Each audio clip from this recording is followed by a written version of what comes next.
Na madrugada de 3 de junho de 2011, Lauren Spierer, uma universitária de 20 anos, desapareceu após uma noite de bebedeira e uso de drogas. Lauren, extremamente embriagada, teria saído sozinha, descalça e sem nenhum pertence do apartamento de um amigo, caminhando em direção ao próprio apartamento. Ela nunca mais foi vista e os seus restos mortais jamais foram encontrados.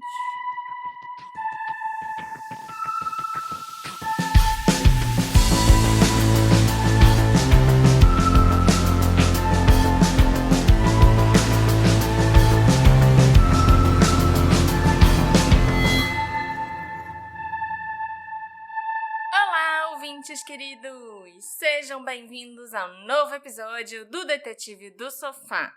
Eu sou a Marcela, a host desse podcast, e hoje eu trouxe o caso da Lauren Spierer para vocês. É um caso que já está na minha lista há muito tempo e ele é bastante misterioso, eu diria.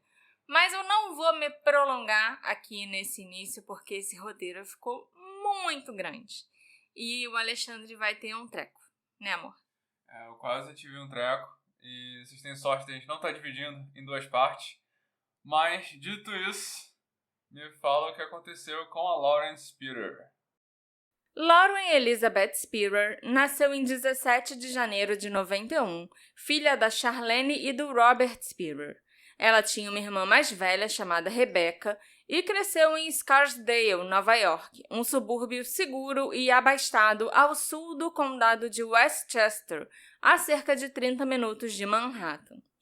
Pouco se sabe sobre a sua infância, já que grande parte das informações divulgadas sobre a Lauren está ligada ao seu desaparecimento.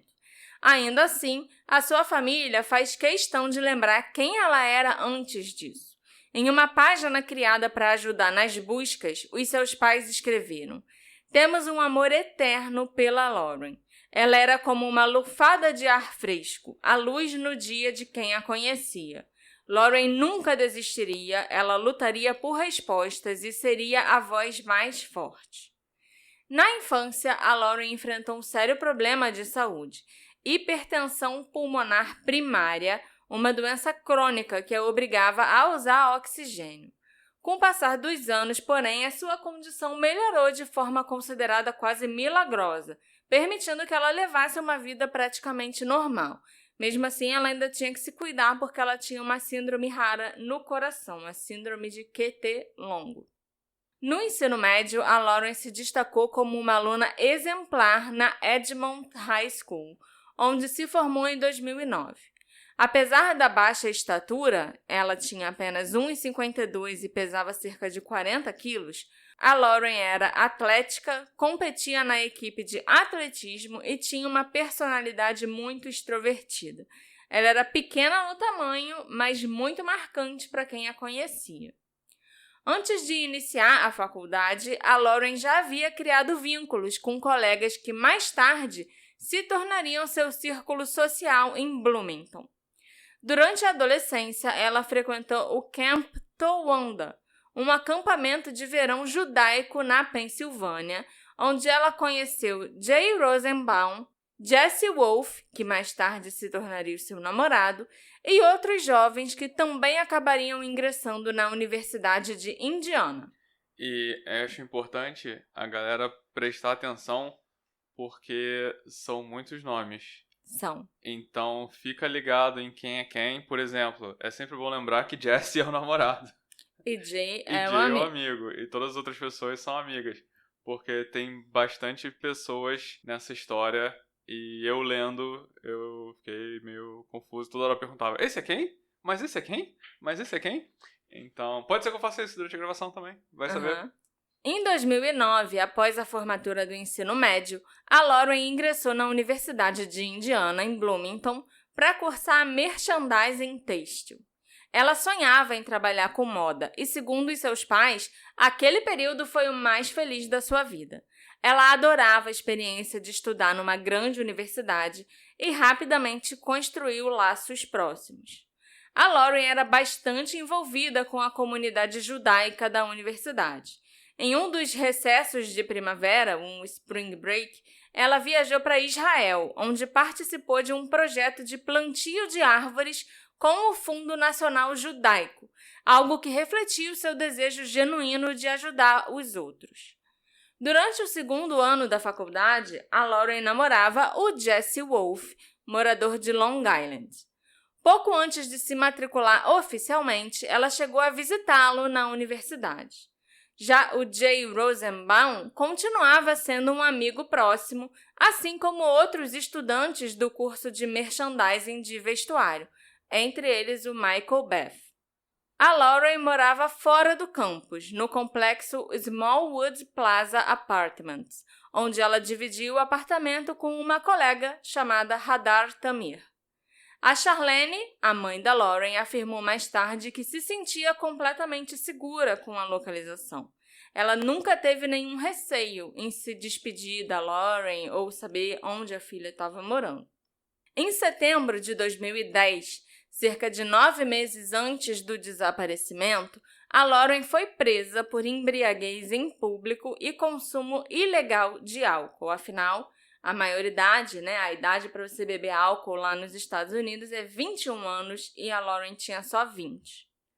Esse foi um episódio isolado, mas que acabaria sendo mencionado repetidamente após o desaparecimento.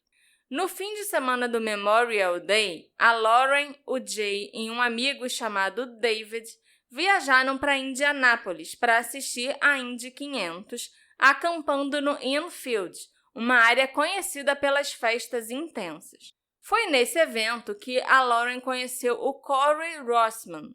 Segundo relatos posteriores, o Corey flertou com a Lauren e chegou a tirar uma foto ao lado dela, algo que causou ciúmes no Jesse, o namorado da Lauren. É importante destacar também que o Corey ele não era um desconhecido na noite do desaparecimento, como vários sites dizem por aí. Ele e a Lauren já haviam se conhecido antes, justamente nesse evento. Na época em que a Lauren desapareceu, ela estava concluindo o segundo ano da Universidade de Indiana. Os seus pais se sentiam tranquilos com a sua presença em Bloomington. Apesar da universidade figurar frequentemente entre as mais festeiras dos Estados Unidos, a família Spierer acreditava que a filha estava em um ambiente seguro. Na noite em que desapareceu, a Lauren Spierer estava bebendo com amigos. O namorado dela, o Jesse, afirmou que não saiu com ela naquela noite. Segundo ele, os dois trocaram mensagens de texto e a Lauren disse que estava em casa e pretendia dormir. Após a última troca de mensagens, o Jesse foi dormir por volta das 2h30 da manhã, mas a Lauren não foi dormir, não. A noite do desaparecimento foi uma sexta-feira, dia 3 de junho de 2011.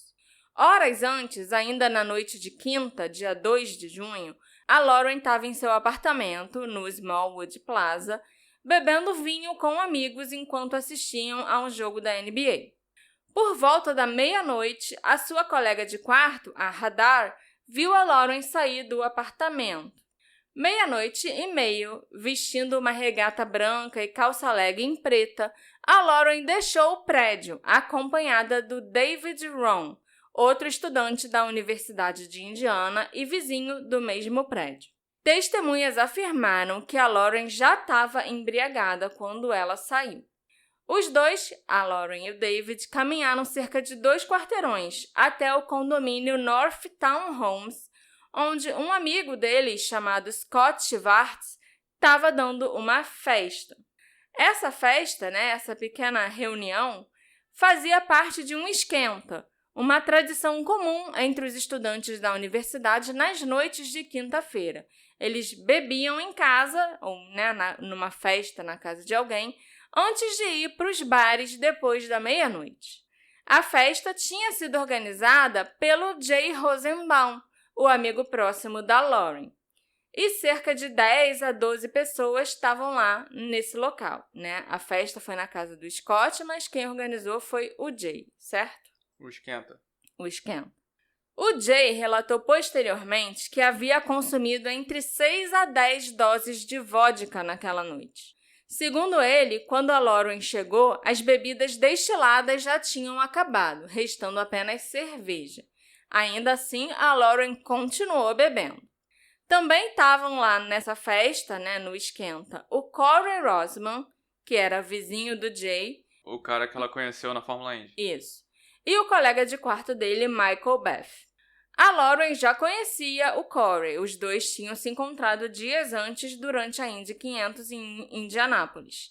E amigos relataram que o Corey demonstrava interesse pela Lauren, mesmo sabendo que ela tinha namorado.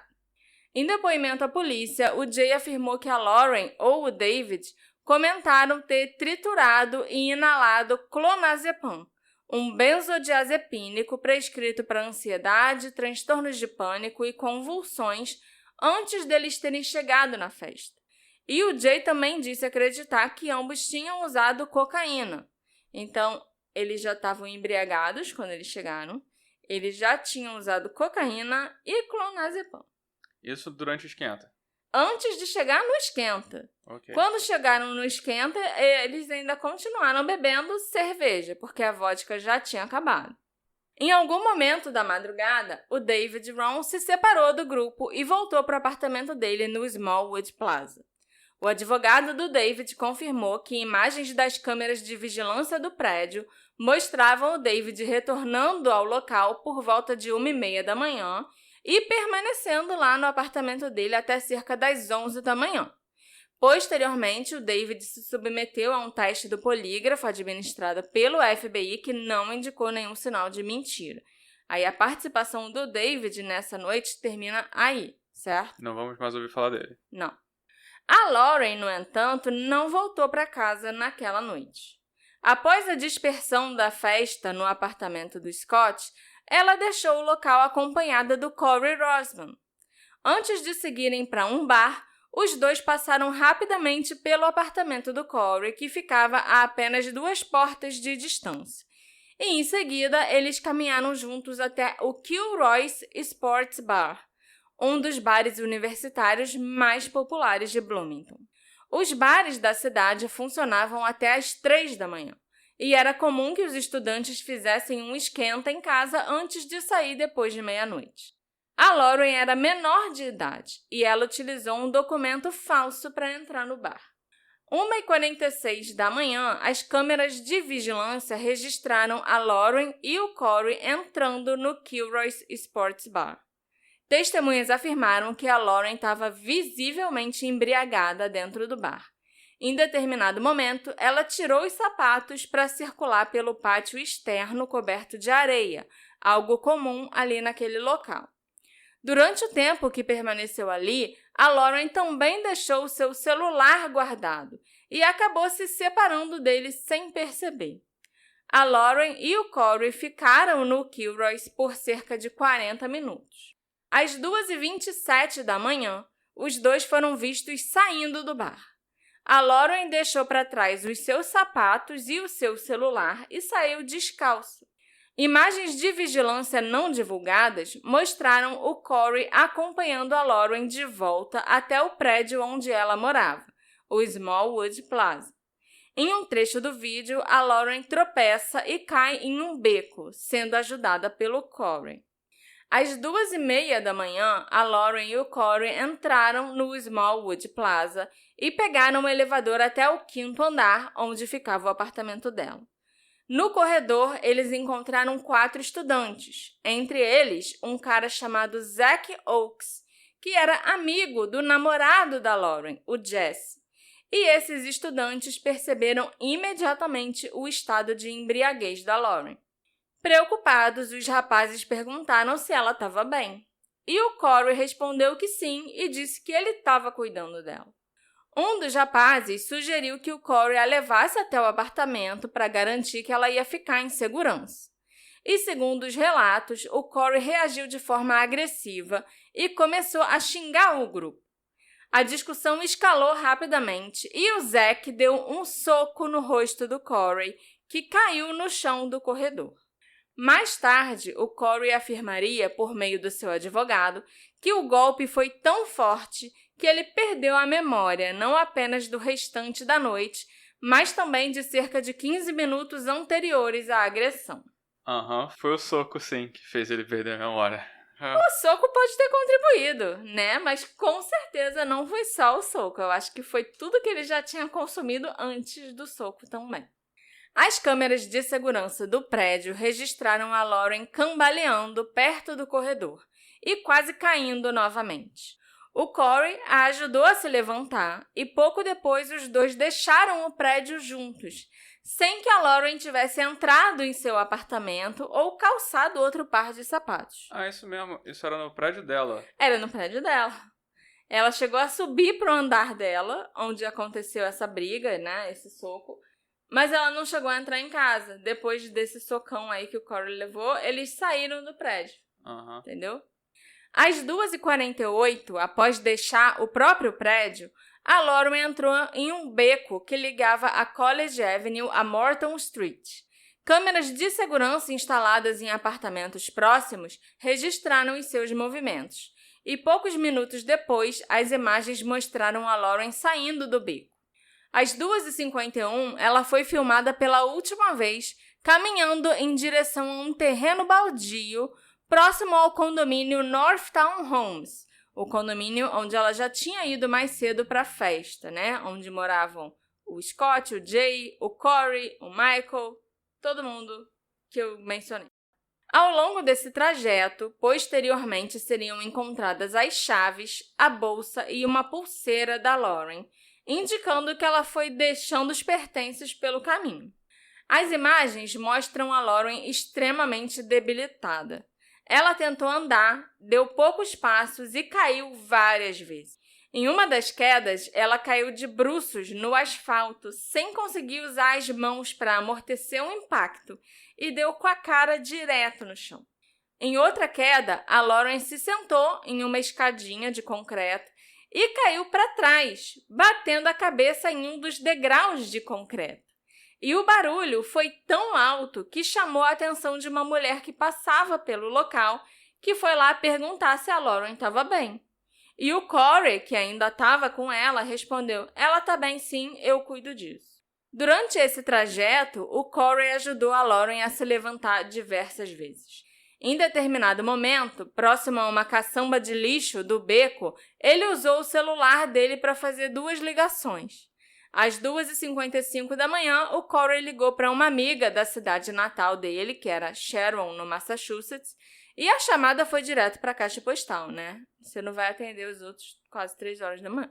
Esse é o último momento em que a Lauren e o Corey aparecem juntos nas gravações das câmeras de segurança, mas esse material nunca foi divulgado ao público. A gente só sabe a descrição que a polícia deu do que estava lá nesses vídeos, entendeu?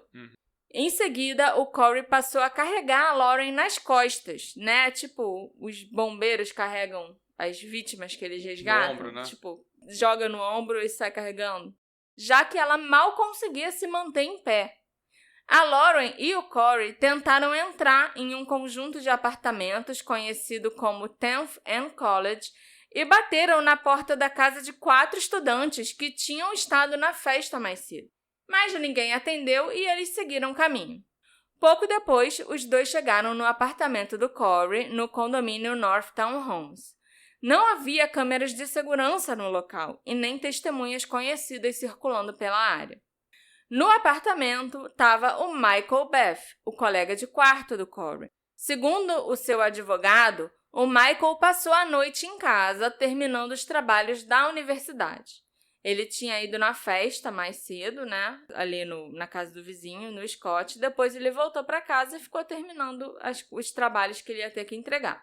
O Michael afirmou que o Corey chegou extremamente embriagado, vomitou no tapete ao subir as escadas e precisou ser ajudado até a cama.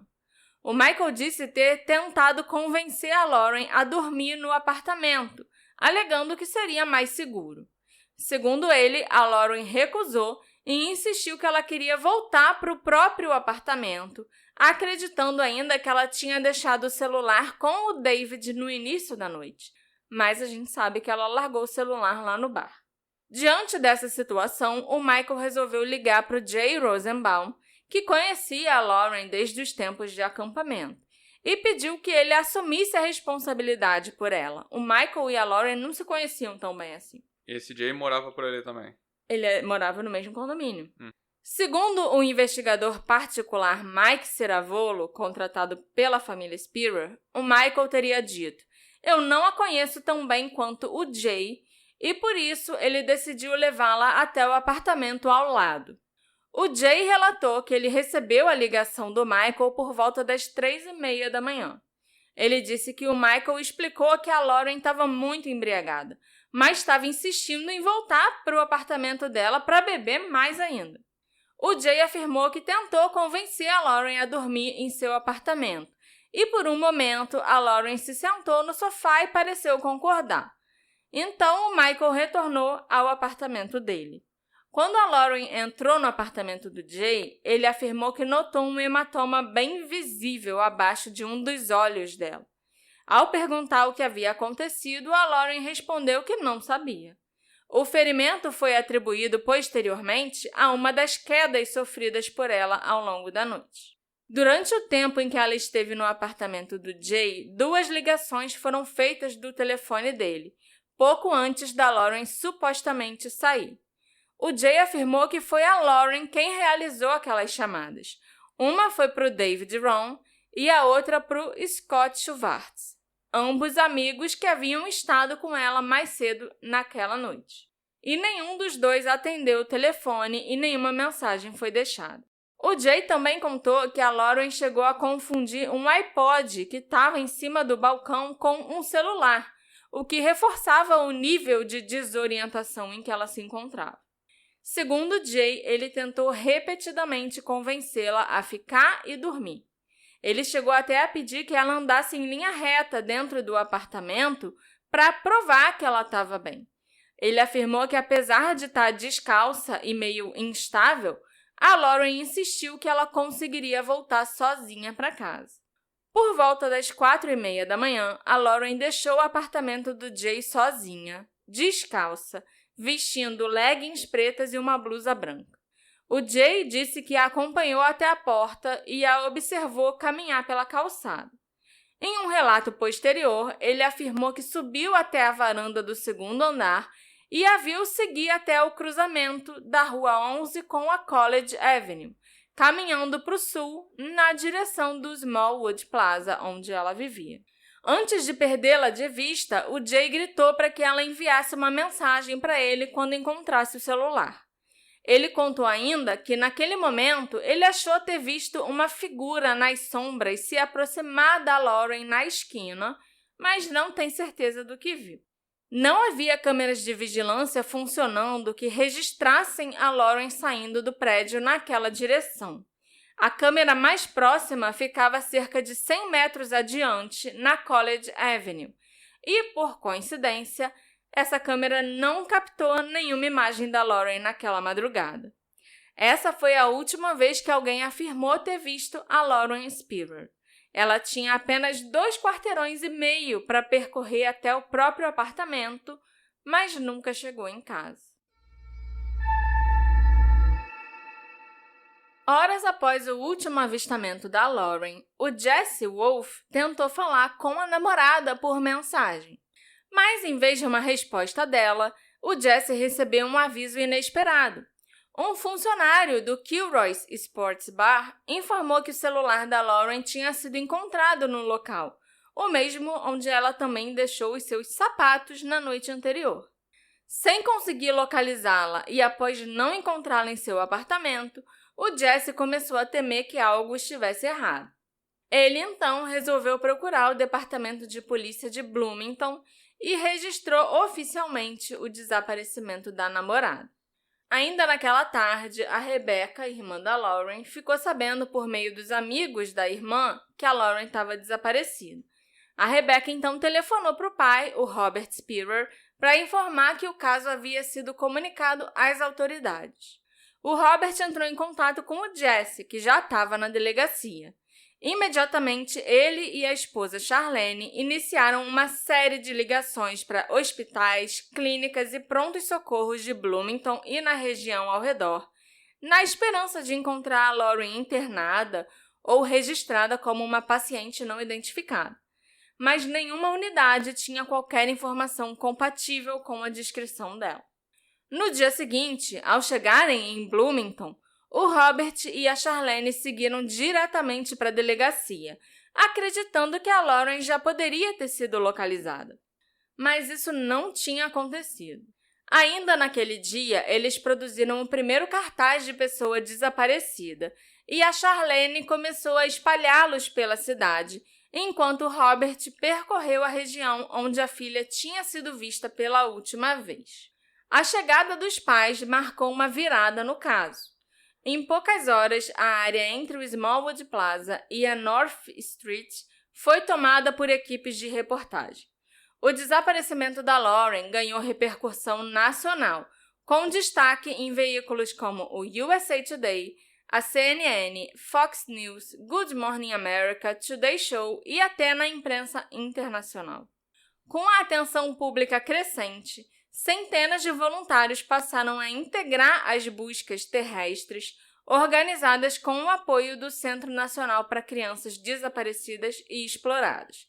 A Lauren não era criança, mas ela ainda era menor de idade, por isso que eles se envolveram. Paralelamente, a polícia trabalhava para reconstruir os últimos passos da Lauren, a partir de depoimentos de amigos e conhecidos. Em 6 de junho, centenas de pessoas se reuniram no Smallwood Plaza para dar início às buscas. A partir daquele dia, estabeleceu-se um ritual que se repetiria por semanas. 3 operações diárias envolvendo moradores, estudantes, amigos e até desconhecidos mobilizados pelo caso. Os voluntários vasculhavam ruas, becos, áreas arborizadas e qualquer lugar por onde a Lauren pudesse ter passado. No dia seguinte, durante uma coletiva na sede da polícia de Bloomington, o tenente Bill Parker, o principal investigador do caso, fez uma declaração que alteraria o rumo da investigação.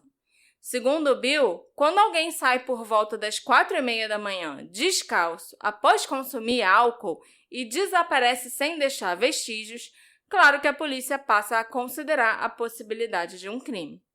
Ainda em 7 de junho, agentes cumpriram um mandado de busca no Smallwood Plaza, o prédio onde a Lauren morava, para obter imagens das câmeras de segurança.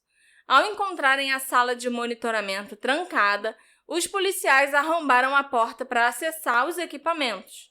E durante uma vistoria no quarto da Lauren, eles localizaram uma pequena quantidade de cocaína, informação que rapidamente se tornaria parte do debate público sobre esse caso. No dia 8 de junho, com base em uma denúncia anônima descrita como muito específica, a Polícia Estadual de Indiana enviou mergulhadores ao Lago Monroe, ao sul de Bloomington. O lago foi vasculhado minuciosamente, mas nenhuma evidência relacionada a Lauren foi encontrada. No mesmo dia, a polícia confirmou que também estava investigando o Kilroy's Sports Bar. Em 10 de junho, o Bill Parker confirmou a existência de pessoas de interesse no caso, embora ele se recusasse a divulgar os nomes dessas pessoas. A escassez de informações oficiais, aliada à intensa cobertura da mídia, abriu espaço para rumores, especulações e o escrutínio público daqueles que estiveram com a Lauren nas horas que antecederam o desaparecimento. Nenhum deles havia sido formalmente descartado até então. Poucos dias depois, os 4 homens que estiveram com a Lauren naquela madrugada contrataram advogados, um movimento que chamou a atenção da imprensa.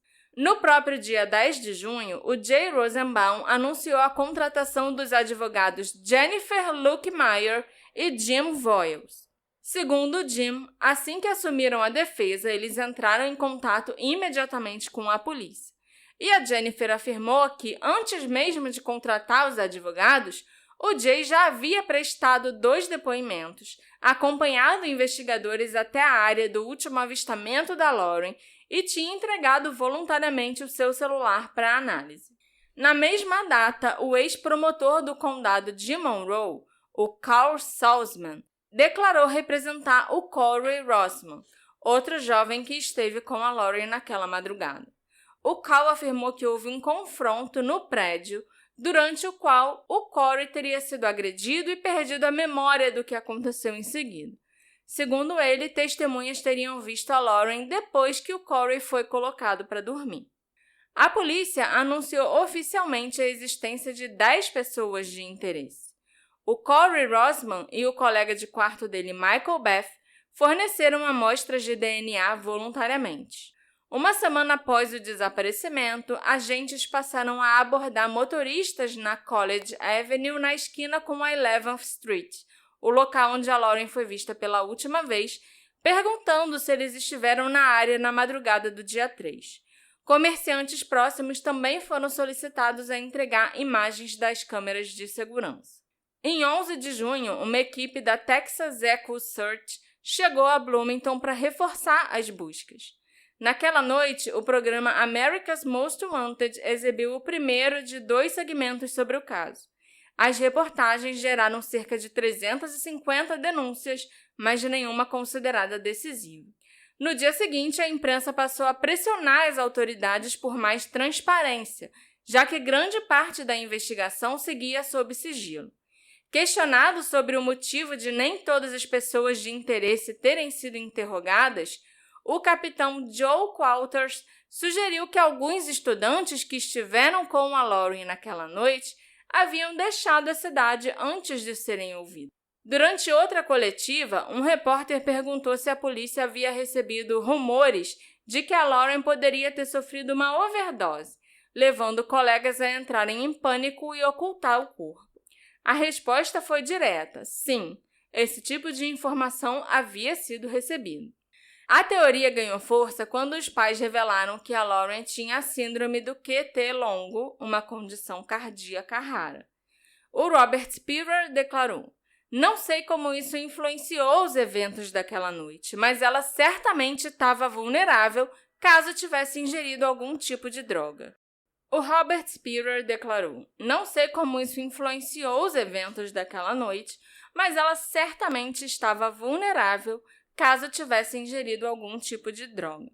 Nesse período, detalhes da linha do tempo começaram a ser divulgados pela polícia. Aí que todo mundo ficou sabendo que a Lauren saiu do apartamento por volta de 00:30, acompanhada do amigo David Ron, que ela foi até uma festa dada pelo Jay Rosenbaum, que o Corey Rossman também esteve com o grupo, e todos passaram a ser classificados como pessoas de interesse, assim como o namorado da Lauren, o Jesse Wolfe.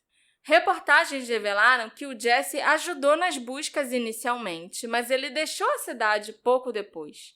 Ele afirmou ter passado por um polígrafo particular, mas se recusou a realizar o teste solicitado pela polícia. Nenhuma testemunha afirmou tê-lo visto na rua naquela madrugada, né? Como vocês sabem, o Jesse declarou que ele assistiu às finais da NBA e foi dormir por volta das 2:30 da manhã. Em 15 de junho de 2011, a polícia divulgou imagens ampliadas de câmeras de segurança que mostravam uma caminhonete branca circulando pela área cerca de 10 minutos após o desaparecimento da Lauren.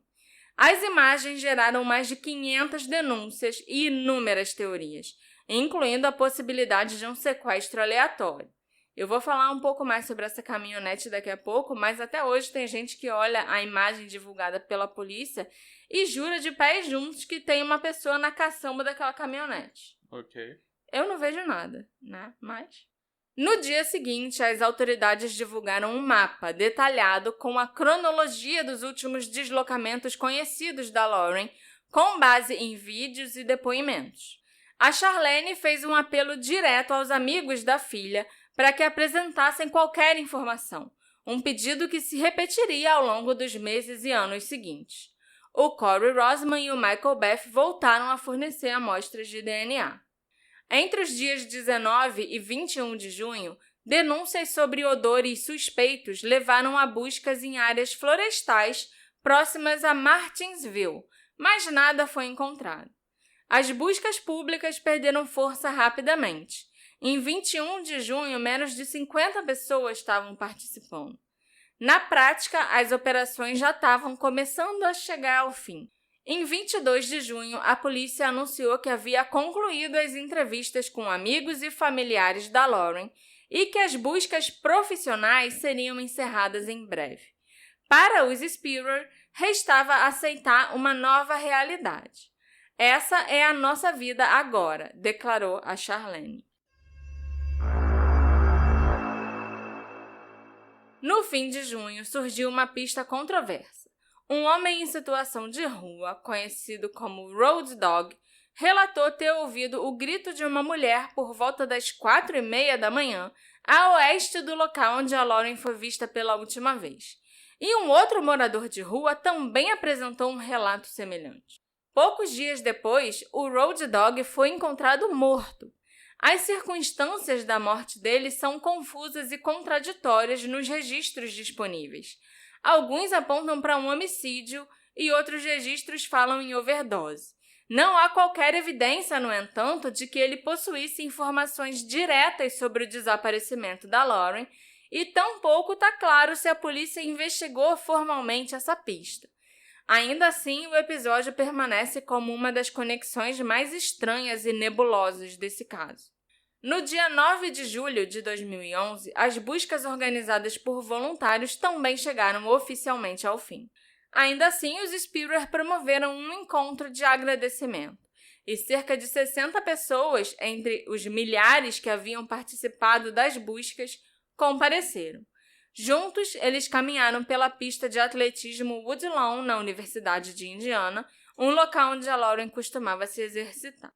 Em agosto de 2011, a polícia realizou uma busca de 9 dias no aterro sanitário de Sycamore Ridge, o destino final do lixo de Bloomington, após passar por uma estação de transferência. A operação envolveu a polícia de Bloomington, a polícia da Universidade de Indiana, o FBI e especialistas do Centro Nacional para Crianças Desaparecidas e Exploradas. Ao todo, mais de 4.100 toneladas de lixo foram examinadas e nada foi encontrado. Em 17 de agosto de 2011, pela primeira vez desde o desaparecimento da filha, o Robert e a Charlene Spierer deixaram Bloomington para retornar a Nova York, onde eles comemorariam o aniversário de 25 anos da Rebecca, a filha mais velha do casal. Antes de partir, eles precisaram empacotar os pertences da Lauren. E, segundo a Charlene, tudo coube em 19 caixas enviadas de volta para Nova York. Após quase 3 meses em Bloomington, os Spierer partiram sem estar mais perto de uma resposta do que no primeiro dia. Em 28 de agosto de 2011, às vésperas do início de um novo ano letivo, os pais da Lauren, ao lado de voluntários, espalharam novos cartazes de pessoa desaparecida por todo o campus da Universidade de Indiana, numa tentativa de manter o caso vivo na memória dos estudantes. 2 dias depois, em 15 de setembro, a Polícia Estadual concluiu que o Kilroy's Sports Bar, onde a Lauren permaneceu por cerca de 40 minutos na noite em que ela desapareceu, permitiu a sua entrada com um documento de identidade falso. Segundo um oficial, qualquer pessoa razoável deveria ter percebido que a aparência física da Lauren não correspondia ao documento apresentado. O bar foi autuado por servir álcool a uma menor de idade. Apesar desses pequenos avanços, a frustração dos pais só aumentava.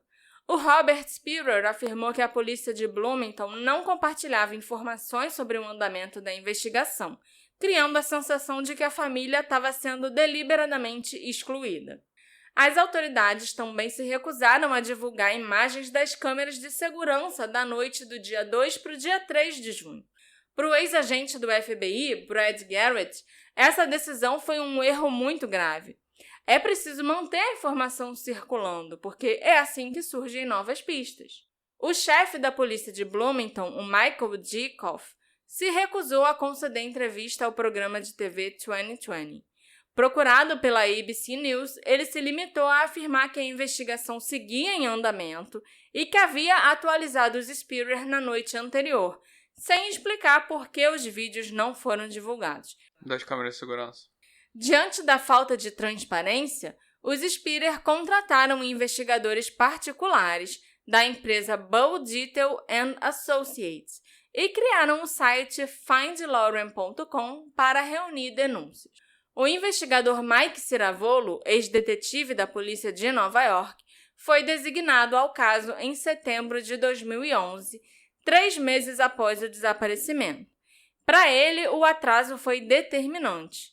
De junho a setembro é uma eternidade para um caso como esse.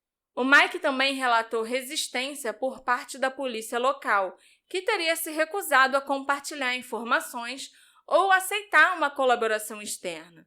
Ele e membros da comunidade ainda passaram a criticar a investigação inicial. Alguns vizinhos afirmaram não ter sido interrogados por dias, apesar de registros oficiais indicarem o contrário.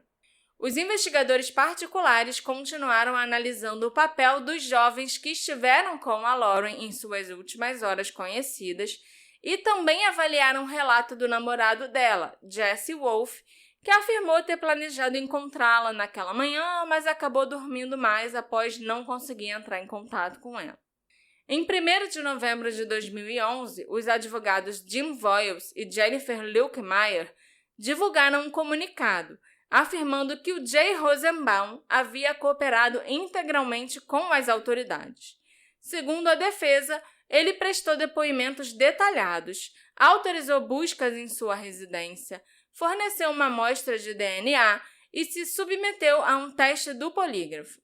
A Jennifer Lukemire também intermediou um encontro entre o Jay e os pais da Lauren. E, de acordo com a advogada, a conversa entre eles foi direta e difícil. Eles ouviram coisas duras, mas foram realistas, afirmou a Jennifer. Mais tarde, o Robert Spierer confirmou que a família se reuniu com 2 dos jovens que estiveram com a Lauren em suas últimas horas conhecidas, o Jay e o Jesse Wolfe. Um terceiro, o Corey Rosman, segundo Robert, se recusava terminantemente a falar tanto com a família quanto com os investigadores particulares. No dia 24 de fevereiro de 2012, os Spierer anunciaram uma recompensa de $250 mil por informações que levassem à localização da filha.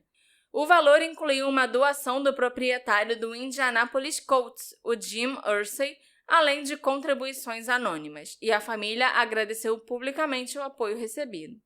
Em 3 de abril de 2012, a polícia de Bloomington informou que aguardava resultados de exames de DNA para verificar se um corpo encontrado no leste do Illinois poderia ser da Lauren. Já era o 10º corpo a despertar a atenção dos investigadores desde o desaparecimento dela. Mas pouco depois, o legista confirmou que os restos mortais pertenciam a um homem, descartando qualquer ligação com o caso.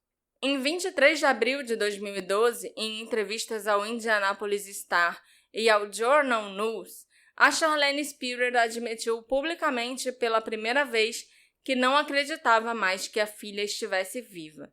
O Robert ainda completou dizendo: "Estamos tentando ser realistas. Sabemos que se ela tivesse tido a chance de entrar em contato conosco, ela teria feito isso." Em 3 de maio de 2012, a polícia de Bloomington anunciou que um detetive havia sido designado para investigar possíveis conexões com William Clyde Gibson III, acusado do assassinato de 2 mulheres em New Albany e suspeito da morte de uma terceira. Segundo o departamento, qualquer indivíduo sob investigação por crimes violentos contra mulheres seria analisado em busca de possíveis vínculos com o caso da Lauren. 3 de junho de 2012 completou 1 ano desde que a Lauren foi vista pela última vez. Emocionalmente abalados, o Robert e a Charlene continuaram visitando Bloomington e mantendo os esforços de busca. Para o Robert, apesar da ausência de respostas concretas, novas pistas ainda surgiam e ele acreditava que, em algum momento, elas poderiam finalmente se conectar. Em 1º de julho de 2012, entrou em vigor em Indiana a Lifeline Law, legislação que concede imunidade contra acusações como embriaguez em público e consumo de álcool por menores para aqueles que ligarem para a emergência ao perceberem que um amigo ingeriu álcool ou outra substância em excesso. Os Spierer questionaram publicamente de que forma essa lei poderia ter influenciado as decisões tomadas na noite do desaparecimento da Lauren. Talvez, se ela já existisse, alguém poderia ter ligado e informado que a Lauren estava, tendo uma overdose. Se é que esse era realmente o caso, né? Mas era um dos primeiros rumores a circular. Ou que ela estava bem debilitada, né? E sem que ela condição precisava de ajuda, né? Uhum. Em 4 de agosto de 2012, a polícia de Bloomington foi acionada após a denúncia de que um homem armado estaria observando o Kilroy's Sports Bar. No local, os agentes encontraram Robert Reddington, um morador de Indianápolis que estava posicionado no topo do 3º andar de um estacionamento próximo, apontando um laser na direção do bar. O Robert Reddington se apresentou voluntariamente. Durante a abordagem, os policiais encontraram 2 pistolas carregadas em seus bolsos e uma espingarda também carregada no porta-malas do carro. Uma busca posterior em sua residência revelou um arsenal com mais de 50 armas. Embora ele tivesse autorização legal para possuir todo aquele armamento, o Robert afirmou aos detetives que ele estava em Bloomington por causa do desaparecimento da Lauren Spierer. Num depoimento judicial, ele foi descrito como obcecado por ela. O homem disse acreditar que a Lauren voltaria e que ele conseguia vê-la por meio do espírito ou do corpo físico.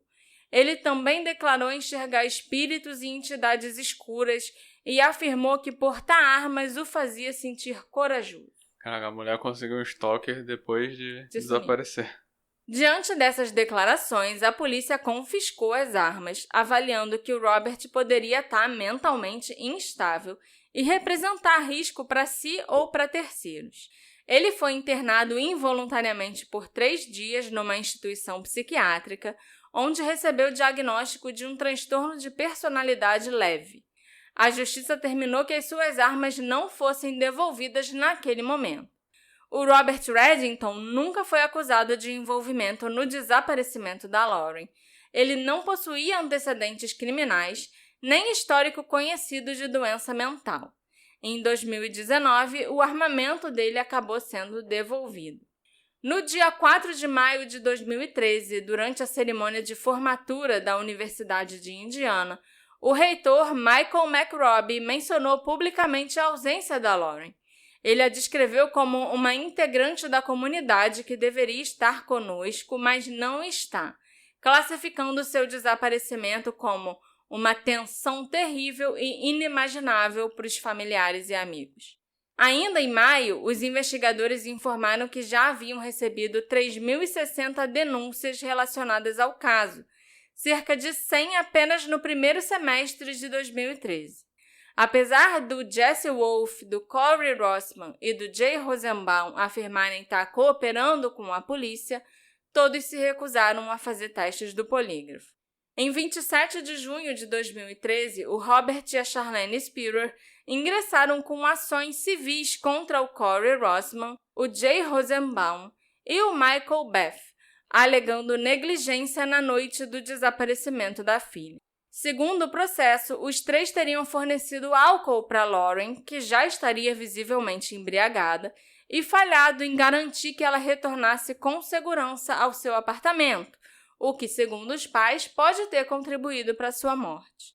A família declarou esperar que a ação judicial levasse os réus a revelarem mais informações sobre o que realmente aconteceu naquela noite. A Charlene declarou: "Eu realmente não acredito que tenha sido um sequestro aleatório.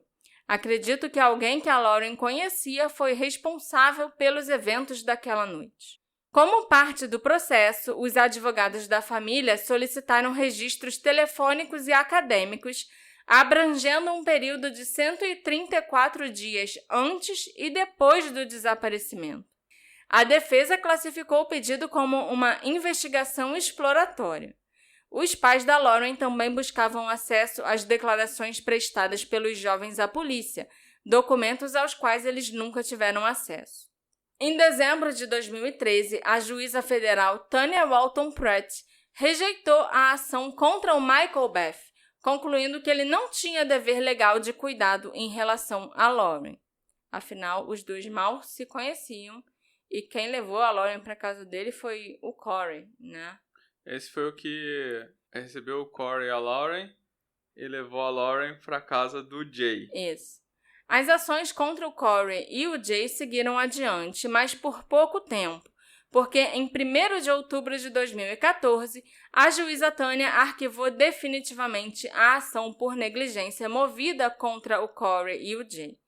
Na decisão, a juíza afirmou que poderiam existir inúmeras teorias sobre o que aconteceu com a Lauren, mas que, sem provas concretas, seria impossível para um júri determinar se o desfecho foi consequência direta e previsível da sua embriaguez, sem a interferência de outros fatores que quebrassem o nexo causal.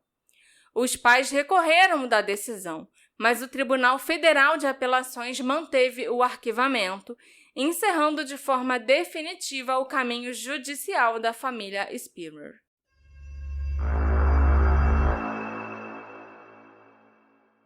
Existe um mistério que se repete todos os anos.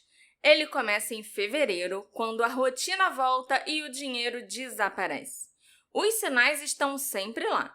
A fatura do cartão mais alta do que você lembrava, o mercado mais caro e, claro, a ração acabando exatamente no pior dia possível. Coincidência? Difícil. Quem tem pet conhece esse padrão. Você promete que dessa vez vai se organizar e, mesmo assim, acaba comprando tudo às pressas, pagando mais caro e fingindo que mês que vem melhora. Foi analisando esse comportamento humano, repetitivo, previsível e levemente trágico, que eu cheguei a uma conclusão simples. O problema não é o pet. O problema é não ter o Clube Pet Love. Ao contratar o Clube Pet Love, você tem descontos fixos nas compras do seu pet. São 15% de desconto em ração, petiscos e higiene e até 25% em medicamentos, brinquedos e acessórios, além de frete grátis sem valor mínimo. O plano tem um valor que cabe no bolso, muito menos do que muita gente gasta tentando economizar. E agora vem o detalhe que muda o caso. Usando o meu cupom DETETIVEGANHE60, quem contratar o Clube Pet Love garante 50% de desconto no plano anual. Na prática, são 6 meses grátis no primeiro ano, com o valor reduzido nas parcelas. Então, ao invés de pagar 12 parcelas de R$ 9,99, você vai pagar parcelas de somente R$ 4,99. Essa promoção é por tempo limitado e o desconto é aplicado no plano anual Clube Pet Love. Ele não é cumulativo com outras promoções. Consulte a disponibilidade na sua região e, para mais informações, acesse o site da Pet Love. No fim, não é um grande mistério. Você vai comprar ração, vai comprar de novo no mês seguinte e no outro também. A única pergunta é se vai continuar fingindo surpresa com o valor. Use já o meu cupom no link que está na descrição. E vem para o Clube Pet Love. Quem economiza indica e quem entra não sai. Em 24 de abril de 2015, outra estudante da Universidade de Indiana desapareceu após uma noite com amigos. A Hannah Wilson, de 22 anos, havia passado pelo Kilroy's Sports Bar, o mesmo local frequentado pela Lauren na noite em que desapareceu. Do lado de fora do bar, os amigos consideraram a Hannah embriagada demais para entrar, e então decidiram colocá-la sozinha em um táxi e pagaram a corrida para que ela voltasse para casa. A Hannah foi vista pela última vez entrando no veículo por volta de 1h30 da manhã. Mas a Hannah chegou em casa, né? Ela aparentemente deixou alguns pertences dela no apartamento e depois saiu de novo. Na manhã seguinte, o corpo da Hannah foi encontrado numa estrada rural, próxima a Plum Creek Road, no condado de Brown. O Instituto Médico Legal determinou que a causa da morte foi traumatismo craniano contuso. Poucos dias depois, a polícia prendeu Daniel Massell, de 49 anos, morador da região. O celular dele foi encontrado perto do corpo da Hannah. Posteriormente, os investigadores localizaram sangue e fios de cabelo da vítima em seu veículo e suas roupas. O Daniel Massey foi condenado por esse assassinato. Diante das semelhanças iniciais, duas jovens universitárias, consumo excessivo de álcool e uma ligação com o mesmo bar, o Departamento de Polícia de Bloomington anunciou que investigava uma possível conexão entre o assassinato da Hannah Wilson e o desaparecimento da Lauren Spierer. Ainda em 2015, um detento chamado David Hayden, preso por roubo e falsificação na penitenciária de Newcastle, entrou em contato com as autoridades alegando ter informações sobre o Daniel Massey e o caso da Lauren. Em cartas enviadas entre maio e agosto daquele ano, o David afirmou ter conhecido o Daniel em uma prisão em 96 e também alegou que o ajudou a mover o corpo da Lauren durante uma viagem de acampamento no condado de Brown. As alegações, no entanto, foram consideradas não confiáveis. Um juiz rejeitou formalmente as cartas e emitiu uma ordem proibindo David de continuar se comunicando com os tribunais. Um dos detalhes citados por ele, de que a Lauren teria usado uma identidade falsa com o nome Rebecca, o mesmo nome da irmã, foi interpretado como informação pública facilmente acessível. O David Hayden foi libertado da prisão em 2018. Após o assassinato da Hannah Wilson, o quintal da residência do Daniel Massey foi completamente escavado e ele foi interrogado extensivamente sobre o desaparecimento da Lauren. Nenhuma evidência ligando o Daniel ao caso foi encontrada. Investigadores destacaram que, dada a forma descuidada como o Daniel ocultou o corpo da Hannah, seria improvável que ele tivesse cometido um crime anterior sem deixar vestígios. Caso ele tivesse envolvido no desaparecimento da Lauren, os seus restos mortais provavelmente já teriam sido localizados. Ao final das apurações, a polícia concluiu que os casos não estavam relacionados e que as semelhanças eram circunstanciais. Em 28 de janeiro de 2016, o Departamento de Polícia de Bloomington, com o apoio do FBI e de outras agências federais, realizou uma nova operação no condado de Morgan, a cerca de 32 quilômetros ao norte de Bloomington, como parte da investigação ativa sobre o desaparecimento da Lauren. A busca ocorreu numa propriedade localizada no quarteirão 2900 da Old Morgantown Road, associada a um homem chamado Justin Weigers. Ele morava no local com a mãe e o padrasto. O Justin era criminoso sexual registrado e possuía um histórico recente de denúncias por perseguição, exposição indecente e atentado ao pudor, além de acusações pendentes desde dezembro de 2015. Além disso, em 2005 ele havia sido condenado por um crime sexual envolvendo uma criança. Segundo o FBI, os investigadores estavam seguindo pistas e informações no condado de Morgan relacionadas ao desaparecimento da Lauren. A propriedade foi vasculhada com cães farejadores de cadáveres que indicaram possíveis pontos de interesse. Antropólogos forenses realizaram escavações e peneiraram a terra de um celeiro, mas nenhuma evidência relevante foi encontrada. Uma caminhonete branca pertencente ao Justin também foi apreendida para análise. O advogado do Justin Weigers afirmou à imprensa que o seu cliente não tinha qualquer conhecimento sobre o desaparecimento da Lauren Spierer ou de qualquer outra pessoa desaparecida. Apesar da dimensão da operação, a investigação não produziu avanços concretos, reforçando a sensação de estagnação que acompanhava o caso desde os primeiros dias após o desaparecimento da Lauren. Em 17 de maio de 2016, quase 5 anos depois, a polícia de Bloomington divulgou uma atualização, afirmando ter recebido mais de 3.500 denúncias ao longo da investigação e reiterou que o caso jamais foi considerado arquivado.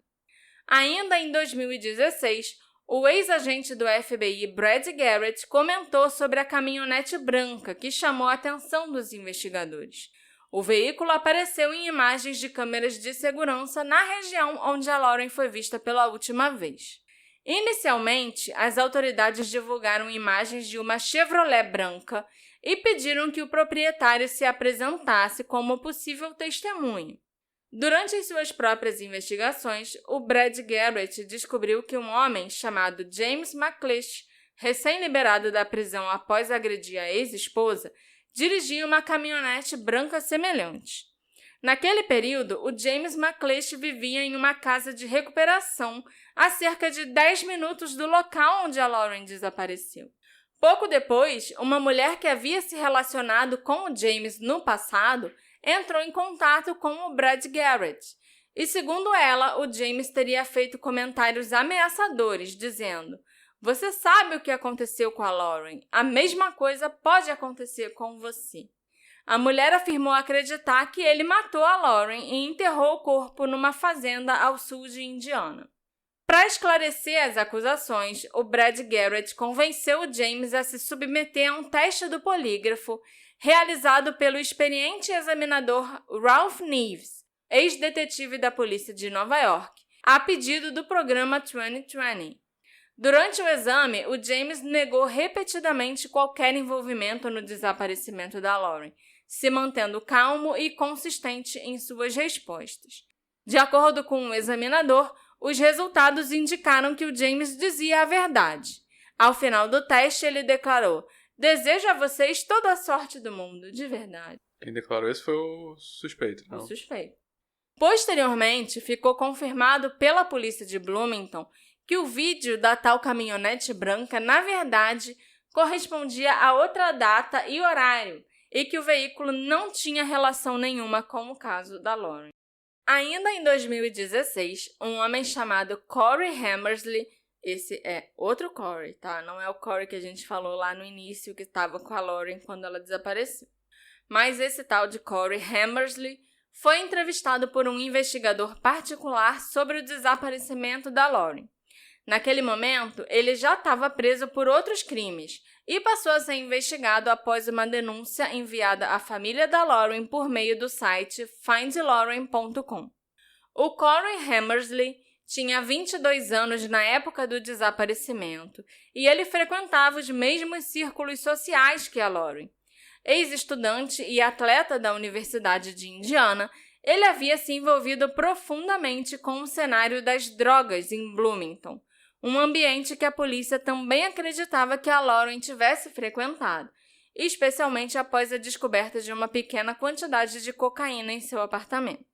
Em 2013, cerca de um ano após o desaparecimento da Lauren, o Corey Hammersley sofreu um surto enquanto ele estava sob efeitos de drogas. Segundo o investigador Brad Garrett, ele saiu de casa usando apenas um chapéu, peladão, só com um chapéu tipo de cowboy, pegou uma pistola 9mm e disparou 32 tiros contra uma casa e um carro aleatórios. Em seguida, ele atirou contra policiais que atenderam a ocorrência. O Corey Hammersley foi condenado por tentativa de homicídio e sentenciado a 24 anos de prisão. No verão de 2016, um detento da prisão estadual de Indiana, que preferiu não se identificar, afirmou que ele estava jogando cartas com o Corey Hammersley quando uma imagem da Lauren apareceu na televisão da cela. Segundo ele, o Corey Hammersley teria olhado para a tela e dito: "Cara, eu conheci os caras que fizeram isso." De acordo com esse relato, o Corey Hammersley afirmou que a Lauren estava numa festa onde todos bebiam e usavam êxtase. Ela teria sofrido uma overdose, o que assustou todos os homens presentes. Sem saber como agir, eles teriam levado o corpo até o rio Ohio e se desfeito dele.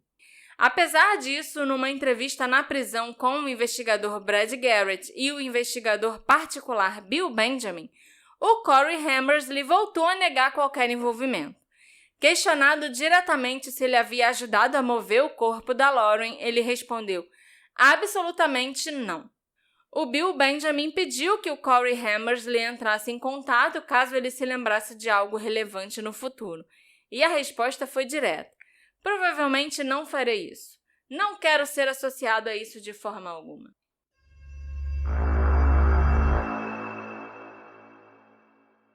relação ao nível de intoxicação da Lauren, amigos e o então namorado Jesse relataram à polícia que ela teria usado drogas além de álcool na noite anterior ao desaparecimento. O Jay, uma das últimas pessoas a vê-la, afirmou para os investigadores que a Lauren bebeu, cheirou cocaína e esmagou e cheirou também comprimidos de Klonopin naquela madrugada. Esse consumo era particularmente perigoso devido à condição cardíaca rara da Lauren, a síndrome de QT longo, uma doença que pode provocar arritmias graves, desmaios, convulsões e, em casos extremos, morte súbita, especialmente quando associada ao uso de álcool e drogas. Após o desaparecimento, a polícia ainda encontrou uma pequena quantidade de cocaína no quarto da Lauren. Registros também indicam que, em 2 de setembro de 2010, 9 meses antes de desaparecer, ela tinha sido presa por embriaguez em público e consumo ilegal de álcool. A mãe do Jesse, a Nadine Wolff, sogra da Lauren, falou publicamente diversas vezes sobre o assunto e afirmou acreditar que a Lauren enfrentava um grave problema com drogas.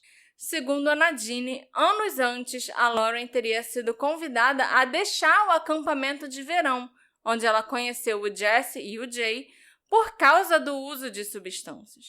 Essa pobre menina não está mais conosco hoje por causa do abuso de drogas, declarou a Nadine à imprensa. Em uma das suas declarações mais contundentes, ela afirmou que o Jesse passou anos cuidando da Lauren, que frequentemente desmaiava após usar drogas, e que ele chegou a ameaçar contar a situação para os pais dela. Mas, segundo a Nadine, a Lauren teria dito que ela ia terminar o relacionamento se isso acontecesse, se ele contasse para os pais que ela estava usando droga. Para Nadine, o fato da Lauren ter saído sem o namorado naquela noite acabou sendo fatal. Os pais da Lauren, o Robert e a Charlene, contestaram veementemente essa narrativa. Eles negaram que a filha fosse dependente química e afirmaram que não há provas conclusivas de que ela tenha usado drogas na noite em que ela desapareceu. O Robert Spearer afirmou que, pelo estado em que a Lauren se encontrava no bar, a família chegou a considerar a possibilidade de que alguém tivesse colocado algo em sua bebida no Kilroy's. Mas assim, sendo muito realista, a Lauren parecia já ter saído do próprio apartamento bastante embriagada. Então ela já estava vulnerável. Ninguém precisava drogá-la para fazer alguma maldade com ela, sabe? Os pais da Lauren estão em negação a respeito disso até hoje.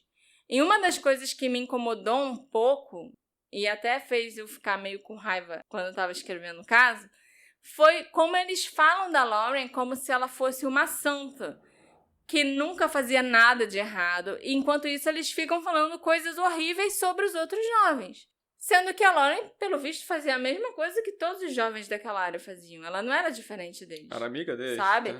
Então, por que você fica difamando todo mundo e falando várias coisas sobre eles e o comportamento deles e falando da Lauren como se nossa, é Deus no céu e a Lauren na terra, né? A Lauren nunca fazia nada de errado. A Lauren não bebia, a Lauren não usava drogas. Então, alguém foi lá e batizou a bebida nela. Por isso que alguma coisa aconteceu. Pode até ter acontecido, mas ela já estava... entendeu? Se aconteceu foi porque ela já estava vulnerável, entendeu? Não querendo culpar a Lauren pelo que aconteceu com ela, de jeito nenhum. Mas, assim, ela já parece ter saído de casa vulnerável. Então, os pais não aceitam isso, não admitem. Ao longo dos anos, diversas teorias surgiram sobre o que teria acontecido naquela noite. E uma das teorias mais recorrentes é a da overdose acidental. O consumo excessivo de álcool, possivelmente combinado com outras drogas, e somado à condição cardíaca da Lauren ou ao uso de medicação, poderia ter provocado a sua morte. E caso isso tenha ocorrido no apartamento de outra pessoa, o pânico pode ter se instalado, levando um estudante universitário embriagado a tentar ocultar o corpo. Grande parte das especulações se concentra nos 3 homens com quem a Lauren esteve nas últimas horas conhecidas: o Jay Rosenbaum, o Michael Beth e o Corey Rossman. Dentro desse contexto, persiste a hipótese de que a Lauren tenha sofrido uma overdose acidental e que os homens presentes tenham encoberto a sua morte e escondido o corpo. A síndrome do QT longo poderia provocar arritmias, desmaios, convulsões e até morte súbita. Além disso, com apenas 1,5 m de altura e cerca de 40 quilos, a Lauren poderia ter sido especialmente vulnerável aos efeitos do álcool e de qualquer substância ingerida. A combinação de álcool, drogas e estimulantes poderia ter sido fatal.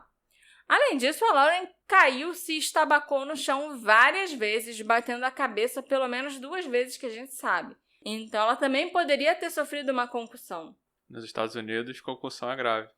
É o que eu vejo na TV. Parece ser algo... Eu nunca vi essa preocupação aqui no Brasil. Quando alguém bate a cabeça, uma criança. E isso pode ter ajudado, né? Sim, tem toda uma parada de não poder dormir. Eu imagino que ela deve ter... Se ela encostasse em algum lugar, talvez dormisse. E não poderia, sei lá. E ela bateu umas 3 vezes, no mínimo, na cabeça. E forte a ponto de alguém estar passando e escutar o barulho. E ainda ficou com um hematoma aqui no rosto, porque deu com a cara no chão também. Segundo essa teoria, a emergência teria ocorrido no apartamento de um dos amigos. O medo de consequências criminais poderia ter levado alguém a ocultar o corpo ao invés de chamar ajuda. A proximidade de Bloomington com outros estados, como Illinois, Kentucky e Ohio, alimenta a especulação de que o corpo possa ter sido descartado fora da jurisdição local, possivelmente em um curso d'água, o que dificultaria a localização.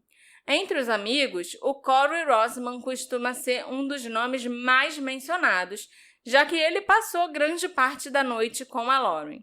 No entanto, de acordo com todos os relatos, o Corey estava gravemente intoxicado e ele acabou passando mal e sendo levado para a cama pelo Michael Beth.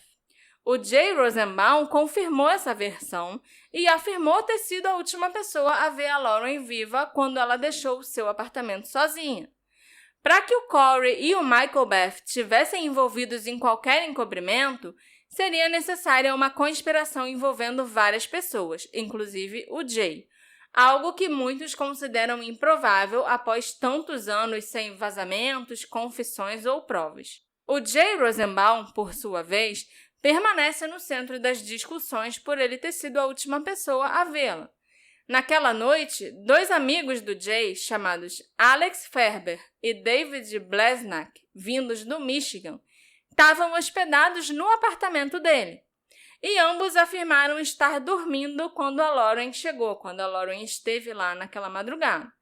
Eles 2 também contrataram advogados e se recusaram a falar com a família Spearer, o que levantou questionamentos, embora não haja provas de envolvimento deles. E ao contrário do que circula na internet, o Alex e o David não deixaram a cidade e voltaram para o Michigan imediatamente. Eles ainda permaneceram em Bloomington por alguns dias após o desaparecimento da Lauren. Muita gente fala que a Lauren morreu no apartamento do Jay, aí logo naquela madrugada mesmo botaram o corpo dela no carro do David e do Alex, eles foram dirigindo para o Michigan e se livraram do corpo dela no caminho. Mas não foi isso que aconteceu. Eles não foram embora no dia seguinte, muito menos de madrugada ou de manhã. Eles ainda ficaram lá alguns dias. Era na sexta-feira que o desaparecimento aconteceu. Eles ainda passaram um final de semana lá. Eu acho que era segunda ou terça quando eles foram embora. E a gente tem relatos que a polícia que demorou a falar com pessoas, falar com vizinhos e tal. Então, pra polícia chegar dias depois e falar, a gente não falou com todo mundo que saíram da cidade, eu acho que eles tiveram chance. Eles não falaram nem com os vizinhos que estavam na cidade, sabe? A família Spearer passou a desconfiar dos homens que estiveram com a Lauren naquela noite, principalmente porque todos contrataram advogados pouco depois do desaparecimento. Para muitos especialistas, a contratação de advogados é vista como uma decisão prudente, especialmente num caso de grande repercussão e possíveis implicações legais, mesmo em um cenário de morte acidental. E todo mundo envolvido nesse caso, envolvido nessa história, tinha muito dinheiro. A família da Lauren era rica, a família do Jesse era rica, a família do Jay, a família do Corey, a família do Michael. Então, assim, um jovem de uma família rica envolvido em qualquer coisa, os pais já arrumam advogado logo. entendeu? Não, e um dos advogados era um ex-promotor, não era qualquer coisa também, entendeu? Os envolvidos responderam dizendo que eles se submeteram a testes de polígrafo particulares, incluindo até um supostamente conduzido pelo FBI, e que decidiram contratar advogados por não confiarem no Departamento de Polícia de Bloomington. Eu faria a mesma coisa. Mas assim, tudo bem que a gente sabe, é polígrafo, blá blá, meme do polígrafo. Mas fazer o teste do polígrafo particular também foda-se, né? Uhum. É que nem o... Mas os pais dela ficaram enchendo o saco, que eles tinham que fazer o polígrafo, a polícia tinha que obrigar eles a fazer o polígrafo, sabe? Uhum. Então eles foram lá e fizeram um particular. Uhum. Porque eles não queriam fazer o da polícia. E contaram que passaram, e deve ter passado mesmo, porque vai saber as perguntas que foram feitas. Os advogados dos homens afirmaram que os seus clientes cooperaram plenamente com a polícia e com investigadores particulares contratados pela família Spierer. Dizer que eles não foram transparentes simplesmente não é verdade, declarou um dos defensores. A Jen Lukemire, advogada do Jay, afirmou que ele foi injustamente transformado em vilão e que o seu maior erro foi permitir que a Lauren fosse embora sozinha. Em retrospecto, ele teria feito qualquer coisa para que ela ficasse, foi o que disse a Jennifer. Um detetive particular contratado pela família Spierer afirmou não acreditar que uma overdose acidental por si só seria motivo suficiente para ocultar um corpo. Segundo ele, o uso de drogas era comum tanto na Universidade de Indiana quanto em Bloomington, e casos de overdose não eram raros. O investigador principal resumiu esse argumento ao dizer: todo jovem compra maconha, cocaína, bebe, toma comprimidos. Tá por toda parte. Então, isso não pode ser um motivo por trás disso. Até hoje, nenhum dos jovens foi formalmente tratado como suspeito. Só quero dizer que, se aconteceu alguma coisa e eles se livraram do corpo da Lauren, eu pessoalmente não acredito que tenha sido por causa das drogas que ela ingeriu, ou por causa de uma overdose. Eu acho que alguma coisa a mais deve ter acontecido com ela, no apartamento, alguma coisa mais grave, pra fazer eles terem esse comportamento de se livrar do corpo e tal, entendeu? Por quê? Porque a Lauren chegou na casa do Corey, com o Corey passando mal lá, e do Michael, era 3 da manhã, certo? Às mais ou menos 3h30, o Michael disse que levou ela pra casa do Jay. A gente não sabe o que ela ficou fazendo essa meia hora lá na casa do Michael e do Corey, né? Talvez o Michael realmente estivesse só tentando convencer a garota a parar quieta e dormir. E de 3h30 a 4h30, ela também ficou na casa do Jay. Assim, é 1h30 que a gente não sabe o que aconteceu dentro daqueles apartamentos. 1h30 que a gente só tem a palavra do Jay, que ele passou esse tempo todo tentando convencer a garota a dormir lá. Sendo que todos esses caras flertavam com a Lauren e queriam ter relações sexuais com ela.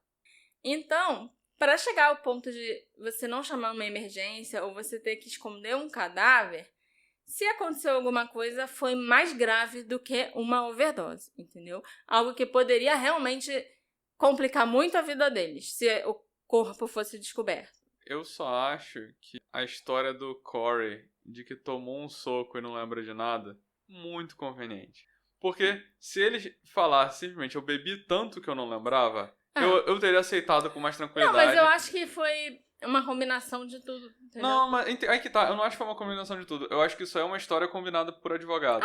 Entendeu? Sim. Porque é um jeito de mostrar que ele foi uma vítima de uma violência, por isso que ele perdeu a memória, e não que a própria atitude dele, as próprias ações dele... As escolhas dele naquela noite. Que a amnésia não foi uma consequência das coisas que ele mesmo fez por conta própria, entendeu? Pra mim isso é muito uma história confeccionada por advogado pra tentar falar, olha, não adianta nem ele perguntar muita coisa pra ele, porque ele não lembra de nada, e o motivo dele lembrar de nada nem é culpa dele, olha só, foi um soco que ele tomou. Sim. Que soco é esse, né?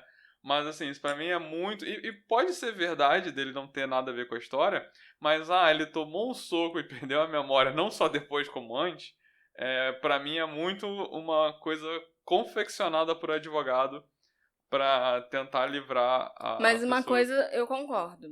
Se aconteceu alguma coisa no apartamento de alguém, é mais provável que tenha sido no apartamento do Jay. Porque se acontecesse alguma coisa do Michael e do Corey, não tinha por que o Jay se envolver e falar que, então, eu sim fui a última pessoa a encontrar com ela, entendeu? Não sei, é muito estranho.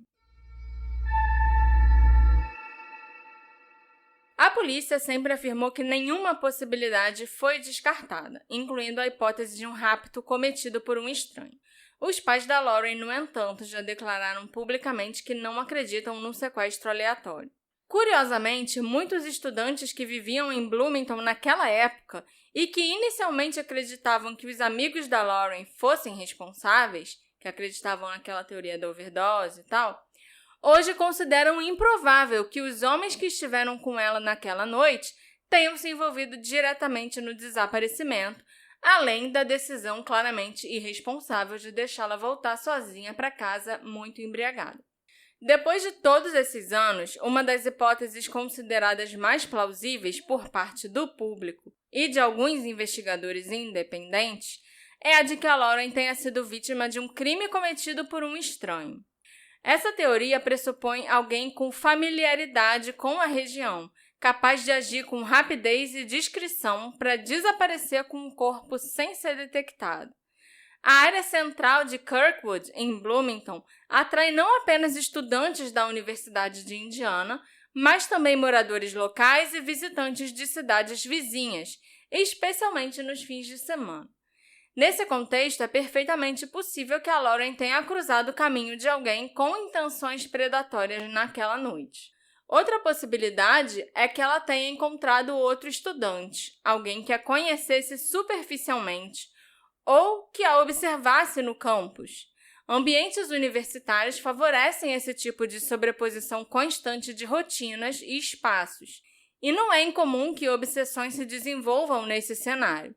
É perturbador, mas plausível imaginar que alguém tenha percebido a vulnerabilidade da Lauren e aproveitado a oportunidade.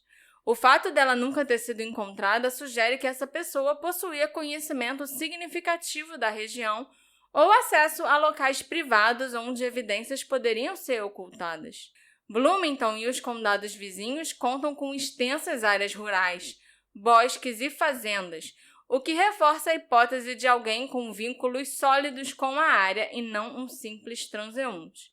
Ainda assim, muitos consideram improvável que um sequestro por um estranho tenha ocorrido, mesmo que a Lauren tenha saído do apartamento do Jay viva, ainda que em estado crítico de embriaguez. Paradoxalmente, essa permanece uma das hipóteses mais consistentes. As próprias autoridades reconheceram que, dadas as circunstâncias, a Lauren estava extremamente vulnerável e poderia ter sido facilmente subjugada. Esse agressor poderia ter sido Daniel Massel, por exemplo, que foi condenado anos depois pelo assassinato da Hannah Wilson, ou alguém que jamais foi identificado. Se fosse o Daniel, é provável que a Lauren estivesse ainda mais intoxicada do que a Hannah estava, e, consequentemente, mais vulnerável, o que poderia explicar a ausência de testemunhas ou de erros evidentes. Mas também é possível que o responsável tenha sido outra pessoa completamente diferente, como o Israel Keys. Famoso, já ouvi falar. Sim. O nome do assassino em série Israel Keys também surgiu como um possível suspeito no desaparecimento da Lauren. Sabe-se que ele cometeu crimes em diferentes regiões dos Estados Unidos nesse período e que há indícios de que ele esteve em Indiana na época do desaparecimento. Ainda assim, não existe qualquer prova concreta que o ligue diretamente ao caso. Apesar disso, a teoria envolvendo o Israel Keys ganhou força devido a uma série de coincidências inquietantes. Registros indicam que ele estava em Indiana na noite em que a Lauren desapareceu e que ele permaneceu fora de contato por cerca de 12 a 14 horas, um intervalo compatível com o modo como ele operava em outros crimes. O Israel Keys era conhecido por trabalhar com cronogramas extremamente apertados e por se deslocar rapidamente para longe das cenas, muitas vezes atravessando vários estados. Outro ponto frequentemente citado é o fato dele enterrar kits de assassinato, contendo armas, cordas, pás e outros materiais, anos antes de cometer os crimes. Em dezembro de 2007, 3 anos antes do desaparecimento da Lauren, ele viajou do Alasca para Indiana para visitar a mãe, e durante essa viagem ele alugou um carro em Fort Wayne e ficou desaparecido por vários dias, acumulando uma quilometragem compatível com um trajeto até Bloomington, passando pela Floresta Nacional de Hoosier. Para alguns investigadores independentes, isso sugere que ele pode ter explorado a região e enterrado um desses kits de assassinato naquela ocasião. Em junho de 2011, no dia do desaparecimento da Lauren, o Israel Keyes voou para Chicago à noite, alugou um carro e, apesar da casa da mãe dele em Indiana ficar a apenas 3 horas de distância, ele só chegou lá na tarde do dia seguinte. Ele não se hospedou em nenhum hotel e o seu paradeiro durante toda aquela noite permanece desconhecido. Um intervalo que reforça a hipótese de que ele teria tido tempo suficiente para agir. A Lauren também se encaixava no perfil de vítimas preferidas do Israel Keyes. Uma mulher de baixa estatura, sozinha, visivelmente embriagada, alguém que poderia ser dominada rapidamente sem chamar atenção. Ele já havia sequestrado vítimas em áreas urbanas movimentadas antes, inclusive à vista de testemunhas, o que enfraquece o argumento de que um crime assim não poderia ocorrer no centro de Bloomington. 5 dias após o desaparecimento da Lauren, o Israel Keyes sequestrou e assassinou o Bill e a Lorraine Currier em Vermont. Após esse crime, ele levou a polícia até um esconderijo onde havia enterrado armas de fogo. No local foram encontradas 3 armas. Uma ligada ao caso Currier, outra enterrada anteriormente, um kit de assassinato, e uma terceira cuja origem jamais foi esclarecida, o que alimentou especulações sobre uma possível conexão com o caso da Lauren Spierer. Outro elemento frequentemente mencionado é o comportamento do Israel Keyes durante os interrogatórios.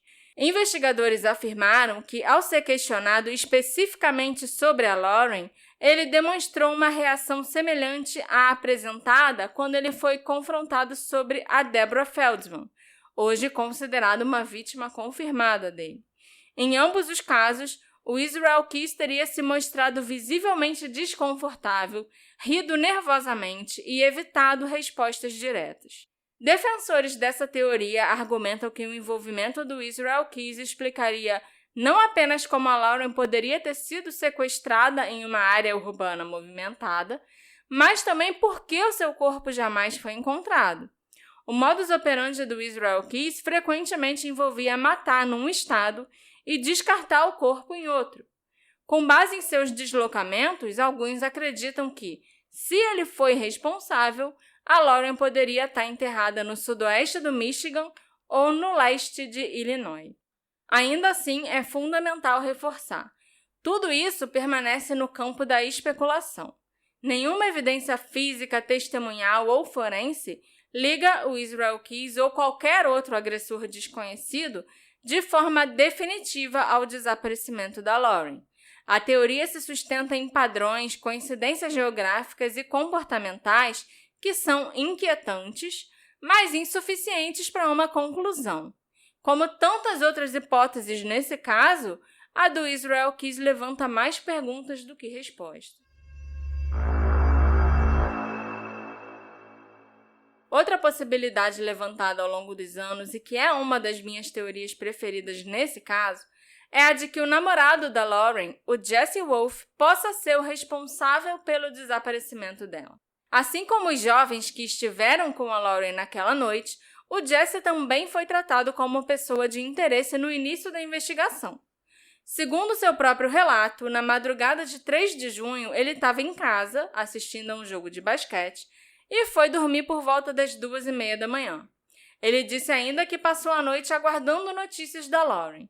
Com o passar do tempo, porém, à medida que os investigadores particulares contratados pela família Spierer seguiam diferentes pistas, o foco frequentemente retornava ao namorado, que até então havia sido acolhido e protegido pela família da Lauren. Com o passar do tempo, ficou evidente que o Jesse e a Lauren tiveram uma desavença naquela noite.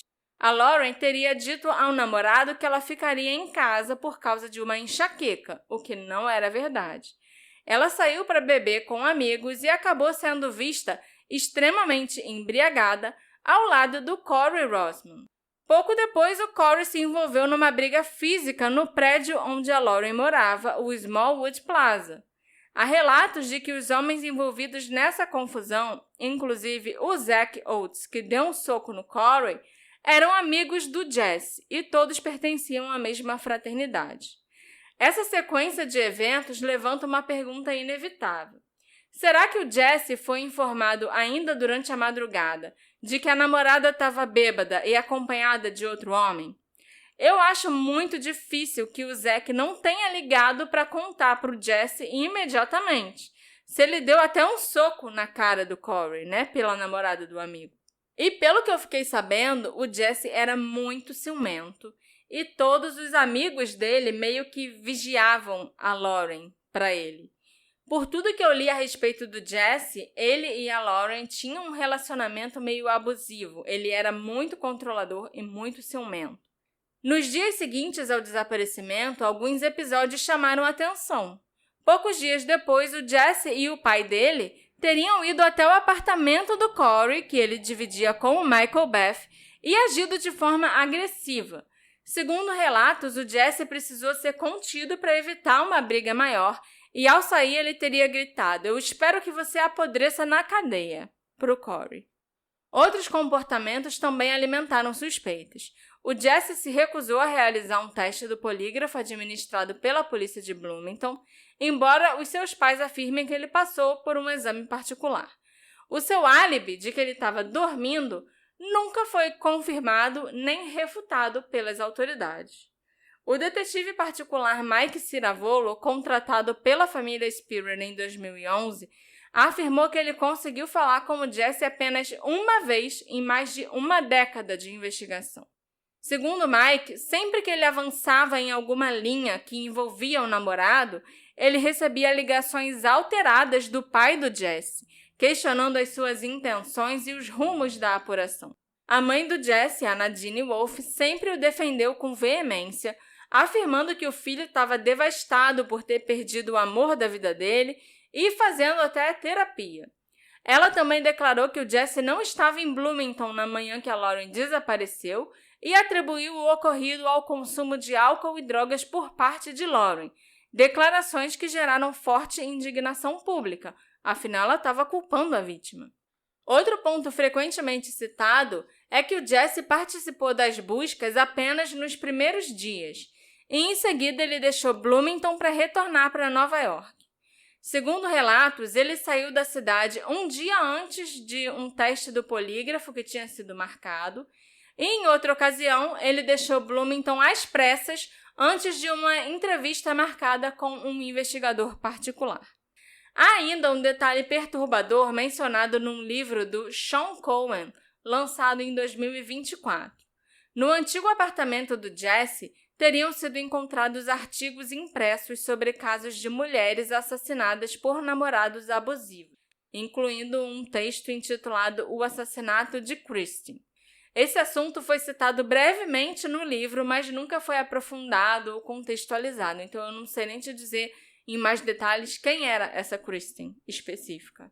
Todos esses elementos levaram parte do público a questionar se o Jesse poderia ter encontrado a Lauren após ela deixar o apartamento do Jay, talvez com a intenção de confrontá-la sobre a mentira, né, que ela ia ficar só em casa dormindo, ou por ciúmes.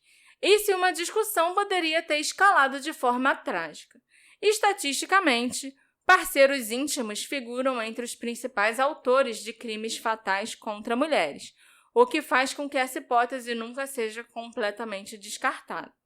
O Jesse também se casou anos depois com uma mulher que é praticamente um clone da Lauren.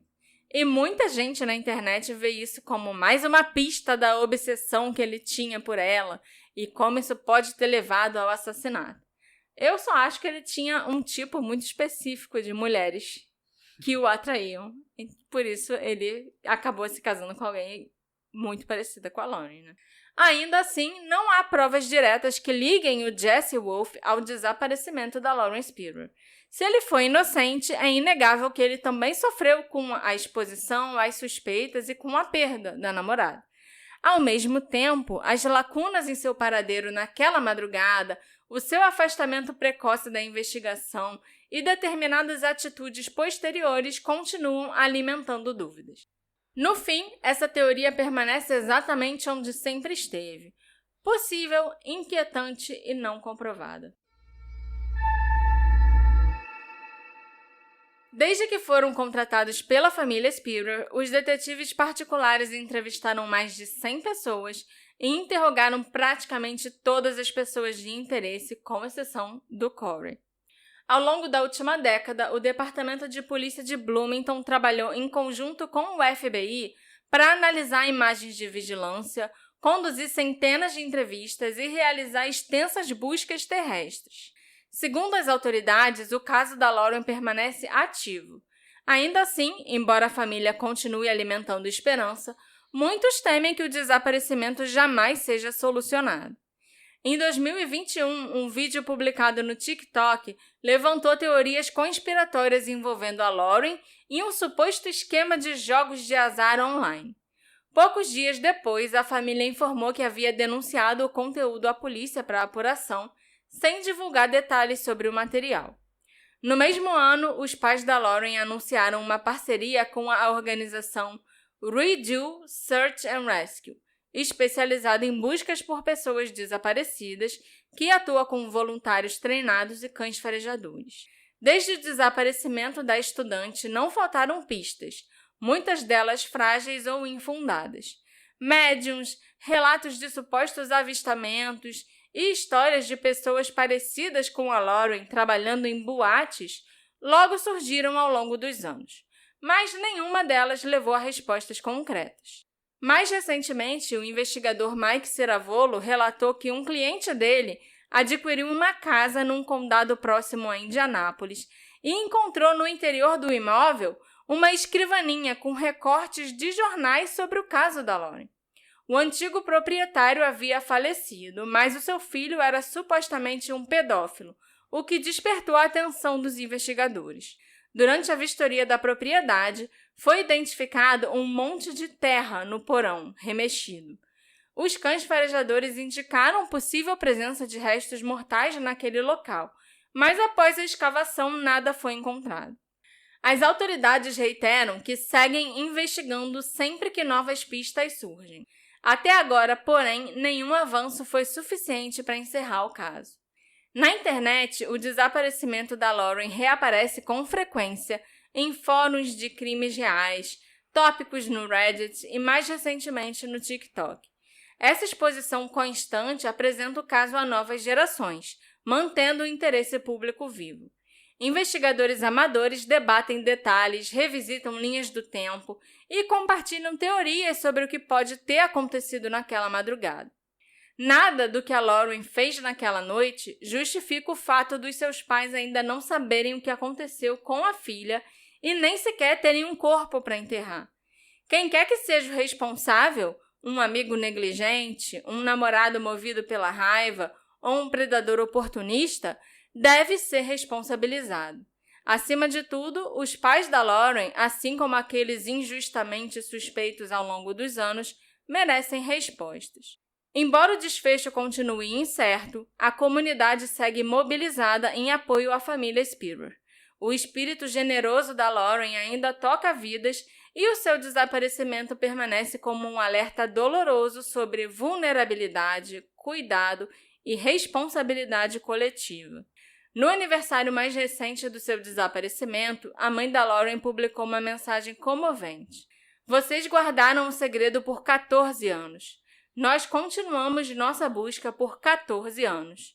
Escrevo hoje para lembrar que nós jamais desistiremos. Esse episódio foi feito graças à colaboração dos nossos queridos apoiadores, em especial o apoio do Felipe Borges de Brito. Muito obrigada pelo seu apoio, Felipe. Obrigada por você escutar esse podcast, por você gostar tanto da gente que você foi lá e resolveu apoiar. E é um apoiador homem, né? Eu acho isso curioso, porque a grande maioria dos nossos apoiadores e ouvintes são mulheres. Então eu fico sempre feliz quando eu vejo um homem interessado em crime e que escuta esse podcast, onde eu falo sobre tantas coisas relevantes, né? Atualmente e tal. Inclusive sobre casos de feminicídio e tal, então... É importante, é isso aí. Parabéns, Felipe. E obrigada Beijo, também Felipe. por gostar de me escutar. Tem gente que não gosta de uma voz feminina. Então, o Felipe é diferente de todos esses caras. Ok. E se você também quiser se tornar um apoiador do Detetive do Sofá, faça igual o Felipe e vai lá no Orelo, no Apoia-se e se torna um apoiador desse podcast, que eu vou ficar muito grata, certo? Seja melhor do que os outros homens, Isso. igual o Felipe. Isso, exatamente. E vem participar, né, do nosso grupinho do Telegram, vem escutar os episódios com antecedência, vem me assistir no YouTube, porque eu estou sempre lá no YouTube para os apoiadores me verem. É verdade. Esse vídeo, assim que a gente acabar de gravar, eu jogo pro YouTube. Isso aí. O que vocês acham que aconteceu com a Lauren Spierer? Ela foi vítima de um amigo negligente que ocultou o corpo? Ela foi vítima de um namorado muito ciumento? Ou ela foi vítima de um predador misterioso que cometeu um crime de oportunidade? Eu não falei minha teoria. Eu tô mais pra primeira. Eu acho que ela morreu acidentalmente, só que na casa de alguém, e deu merda. E algum adolescente ligou pro papai, ligou pra mamãe. São famílias que parecem de classe média alta, entendeu? E que veio alguém e cuidou. E tem gente ali que nem lembra o que aconteceu, né? Pra dar uma resposta, pra se embananar, né? dar uma resposta coerente. Tem gente ali que nem lembra o que tava acontecendo naquele dia. Então a garota tomou muita coisa, ela bateu com a cabeça várias vezes, e aí... Assim, mais plausível é que ela realmente tenha saído e alguém na rua fez alguma coisa. Mas eu fico muito encucado com a quantidade de vezes que ela bateu a cabeça, a doença que ela tinha. Eu acho muito possível que ela sentou no sofá de alguém e parou de respirar. E aí tocou o alarme, alguém precisou ligar pra alguém e alguém sumiu com o corpo, sabe? Convenientemente era um prédio sem câmera. Então não dá pra saber o que aconteceu ali. Eu sempre mudo de ideia nesse caso. Tem hora que eu acho que foi isso que você falou, tem hora que eu acho que foi o namorado, tem hora que eu acho que foi, sei lá, alguém que se aproveitou dela quando ela tava andando na rua. Eu não sei, eu tô sempre mudando de ideia, Eu tenho sabe? só uma dúvida que eu queria saber, que eu acho que você não fala, e eu presumo o pior, é que, por exemplo, ela desapareceu. E aí, muito provavelmente, a mídia começou a noticiar como uma pobre menina que desapareceu. Com razão. A menina branca, loura, bonita, que desapareceu na região. Só sendo que pouco antes dela, outras mulheres já tinham desaparecido ou sido assassinadas na mesma área e não receberam cobertura nenhuma. Entendi. Sabe? É White Woman Syndrome total esse caso. E como que ficou a cobertura depois que começou a aparecer como foi a noite dela?